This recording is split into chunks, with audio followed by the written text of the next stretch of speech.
কত যায় না, যে কোনো সময় আক্রমণ হতে পারে স্যার, গাড়ি ঘুরান।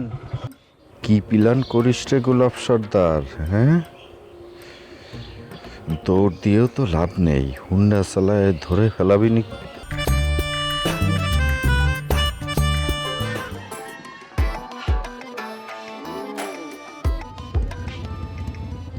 কাম সারিছে গোলাপ সর্দার আমার।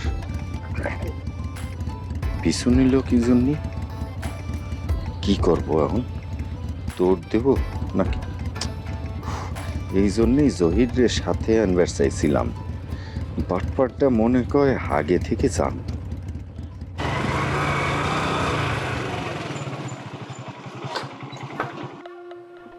এ কি খাড়ায় গেল কি জন্য?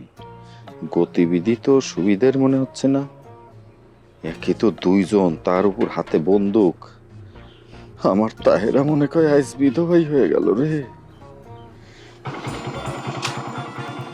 এই বডি, সামনে হেলমেট পরা কিডা দেখো তো।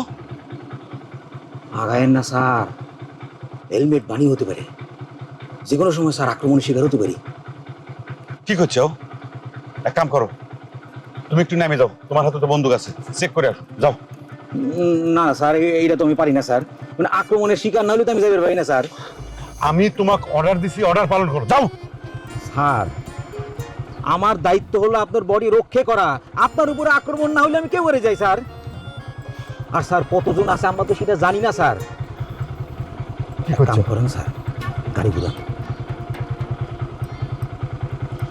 স্যার কত যায় না, যে কোনো সময় আক্রমণ হতে পারে স্যার, গাড়ি ঘুরান। কি প্ল্যান করিস রে গোলাপ সর্দার? হ্যাঁ, দৌড় দিয়েও তো লাভ নেই, হুন্ডা চালায় ধরে ফেলাবি নি। ও কিসের জন্য যে বোকামিটা করলাম।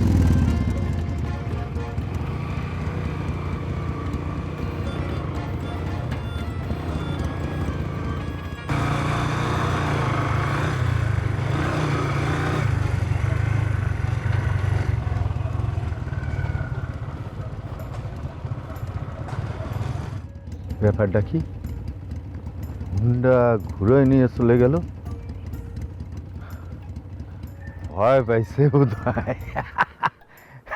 ধুর, আমি খামোখা খামোখা ভয় পেয়েছি, দেখা গেল আমার চেনেই নি। হ্যাঁ রে গোলাপ সর্দার, তুমি কেবল হেলমেট দেখিছো, এখনো তো হুন্ডাই দেখোনি। মাস্তানি বাইর করে দেবো।